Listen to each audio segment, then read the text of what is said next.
pour nous prononcer sur les événements graves qui se sont produits il y a quelques heures à Lomé, au Togo.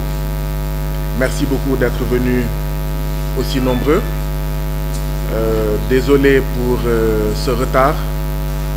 Beaucoup de vos collègues, à cause des embouteillages, étaient en train de coordonner avec nous pour nous dire de patienter un peu. On a estimé qu'à 11 heures, nécessairement, il fallait commencer, étant entendu que la conférence de presse a été convoquée pour 10h00. Certainement que vos collègues retardataires vont nous rattraper. Nous en profitons aussi pour saluer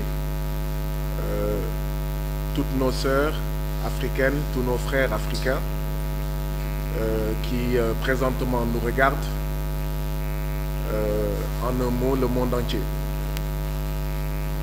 Nous avons voulu convoquer cette conférence de presse parce que, comme je l'ai dit tout à l'heure, des choses extrêmement graves se sont produites à Lomé, capitale du Togo. Depuis lors, beaucoup de gens en parlent. Depuis lors, beaucoup de communiqués ont été publiés. Depuis lors, chacun donne son avis. Il était important que moi-même, je fasse face au peuple africain du Sénégal, mais à tous les peuples africains, particulièrement ceux d'Afrique de l'Ouest, pour dire ce qui s'est passé, pour dire comment nous avons vécu ces événements tragiques, pour dire aussi la signification qu'il fallait en donner, la signification qu'il fallait donner à ces événements. Voilà comment cette conférence de presse va se dérouler. Nous allons bien entendu, et vous le comprendrez, commencer par une version française, parce que c'est en tant que député de la CEDEAO que nous sommes allés à Lomé, au Togo.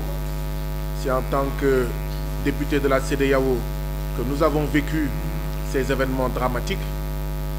Et donc, c'est tout à fait normal que nous nous adressons à l'Afrique tout entière, particulièrement à l'Afrique de l'Ouest, à la CEDEAO. Et les trois langues utilisées au niveau de la CEDEAO sont le portugais, l'anglais et le français. Donc nous allons utiliser dans un premier temps une des trois langues utilisées au niveau de la CEDEAO, le français. Et dans une deuxième partie, nous allons avoir avec vous la version en Wolof pour parler au peuple sénégalais et lui expliquer ce qui s'est passé et lui donner notre part de vérité dans ces événements tragiques qui se sont produits dans la capitale de la terre africaine du Togo, à Lomé. Je voudrais, avant d'aller plus loin, exprimer tous mes vœux de prompt rétablissement et toute ma solidarité à une vingtaine de blessés togolais qui ont été bastonnés comme moi, qui ont été victimes de sévères châtiments comme moi, qui ont été victimes de sévices corporels comme moi, qui ont été victimes de peines corporelles comme moi. Je voudrais leur exprimer toute ma solidarité et mes vœux de prompt rétablissement et dire énergiquement, plus jamais des filles et fils du Togo ne doivent être bastonnés, ne doivent être violentés parce que tout simplement, ils veulent exercer un parmi leurs droits humains les plus fondamentaux, c'est-à-dire être représentés au niveau du Parlement de la CEDEAO, être entendus par ce Parlement de la CEDEAO, être entendus par un de leurs représentants au Parlement de la CEDEAO. Cela étant dit, je voudrais également vous remercier toutes et tous pour les nombreux messages de solidarité, pour tous vos vœux exprimées à mon endroit depuis dimanche dernier. Je voudrais préciser que malheureusement, ces nombreux messages de solidarité et ces nombreux vœux de bonne guérison, je n'ai pu les recevoir parce que j'ai été victime lors de mon agression à Lomé au Togo, du vol de mon cartable, du vol de mon sac. Et dans ce sac, il y avait mon téléphone portable. Et c'est pourquoi certains d'entre vous ont dû le constater que depuis dimanche, j'étais injoignable parce que mon téléphone a été volé, parce que vous n'avez plus accès à moi. Mais j'ai pu voir, bien entendu, des messages des démocrates sénégalais, des messages des démocrates togolais, des messages des démocrates africains et au-delà, pour déplorer, pour condamner ce qui s'est passé à Lomé au Togo, parce qu'effectivement, c'était extrêmement grave. Merci à vous toutes, merci à vous tous pour cet élan de solidarité, pour votre posture. Et peut-être n'eût été votre posture, cela aurait été pire. Après avoir dit ces mots, je voudrais vider quelques questions très simples. Parce que depuis dimanche, il y a des choses qui sont dites sur les événements tragiques qui se sont déroulés à Lomé au Togo. Et même bien avant dimanche, à Abuja, vous vous rappelez, lors d'une séance du Parlement qui a été très violente, depuis Abuja, il y a des choses qui sont dites et je voudrais profiter de cette occasion pour les vider définitivement parce qu'il y a des choses qui ont déjà été réglées par la CEDEAO. Il y a des choses qui ont déjà été réglées par les textes de la CEDEAO, par les textes du Parlement de la CEDEAO, et certains qui parlent font des erreurs ou parlent par ignorance ou parlent tout simplement par mauvaise foi, et vous le verrez quand je vous dirai ce que disent les textes de la CEDEAO, ce que disent tout simplement les textes du Parlement de la CEDEAO. Je vais vider cela très vite pour que certaines équivoques soient levées, pour que certaines polémiques soient définitivement closes. Je voudrais rappeler qu'il y a un texte de la CEDEAO qui s'appelle Acte additionnel relatif au renforcement des prérogatives du Parlement de la CEDEAO. Acte additionnel relatif au renforcement des prérogatives du Parlement de la CEDEAO. Dans cet acte additionnel, à la page 2, vous trouverez un bout de phrase où l'on parle, je cite, où l'on dit, je cite à la page 2 de cet acte additionnel, le passage d'une CEDEAO des États à une CEDEAO des peuples. Ce sont les chefs d'État de la CEDEAO qui ont mentionné cela dans l'acte additionnel relatif au renforcement des prérogatives du Parlement de la CEDEAO. Ils ont parlé du passage d'une CEDEAO des États à une CEDEAO des peuples. Toujours dans cet acte additionnel, article 2, je cite, « Les membres du Parlement de la CEDEAO sont chacun représentant de toutes les populations de la communauté. » Article 2 de l'acte additionnel relatif au renforcement des prérogatives du Parlement de la CEDEAO. Je cite, « Les membres du Parlement de la CEDEAO sont chacun représentant de toutes les populations de la communauté. » Autrement dit, moi, député au Parlement de la CEDEAO, Guy Marius Sagna, quand j'arrive au Parlement de la CEDEAO, je ne représente pas le Sénégal. Je représente les peuples de tous les États membres de la CEDEAO. Donc ceux-là qui disent qu'il y a déjà suffisamment de problèmes au Sénégal pour parler des problèmes des autres pays de la CEDEAO, ils font une erreur. Tous les députés de la CEDEAO ne représentent plus leur seul peuple, ils représentent tous les peuples de la CEDEAO.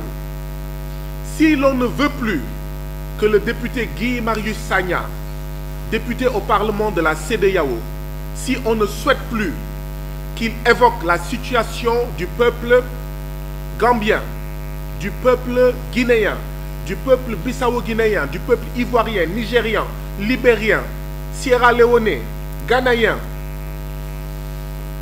togolais, béninois, etc., eh bien, la seule chose à faire, c'est qu'il faut empêcher que Guy Marius Sagna ne devienne un député de la CEDEAO.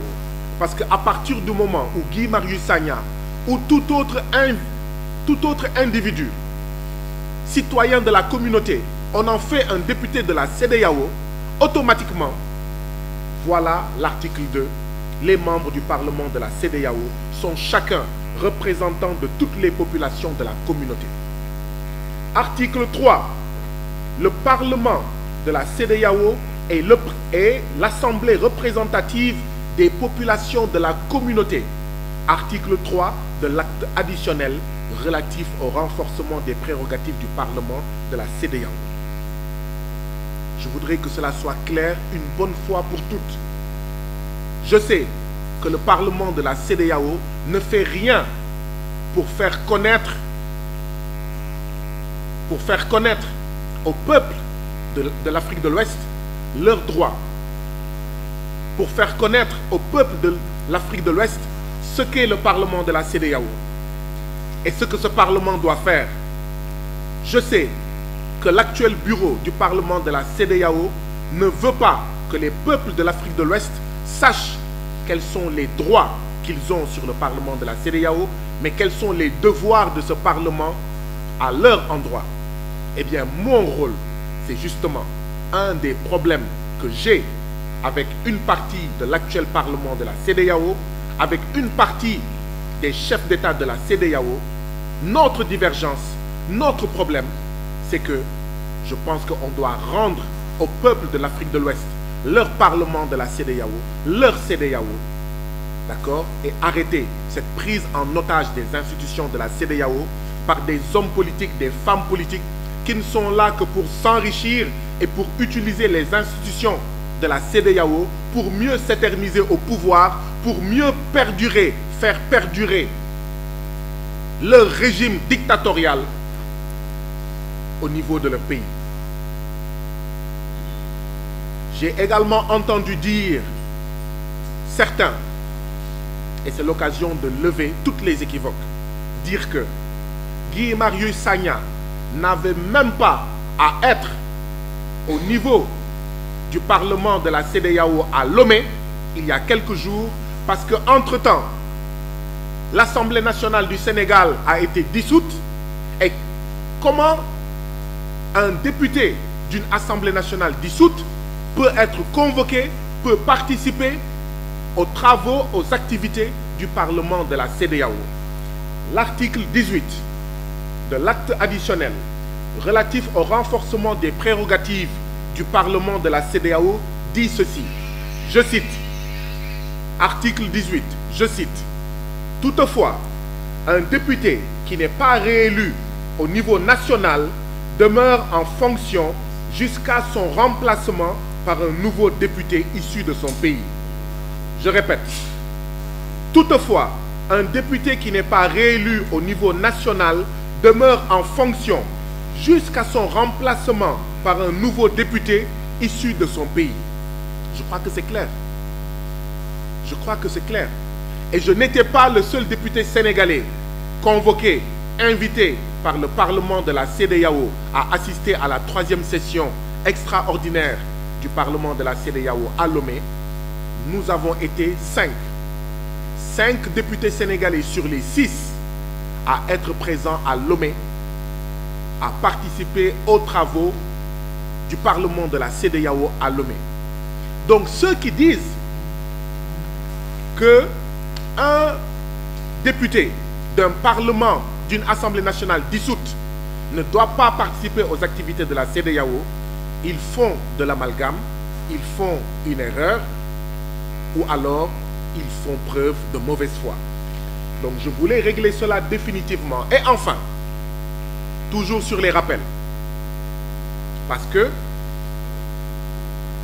je crois que quand les chrétiens ont des problèmes, ils retournent à la Bible pour régler leurs problèmes. Quand les musulmans ont des problèmes, ils retournent au Coran pour dire voilà ce que le Coran dit, voilà comment le Coran a tranché. Quand des citoyens ont des problèmes, ils retournent à la Constitution et au niveau des lois et règlements. Eh bien, quand on veut s'exprimer sur les affaires de la CEDEAO, il faut retourner aussi sur les textes de la CEDEAO.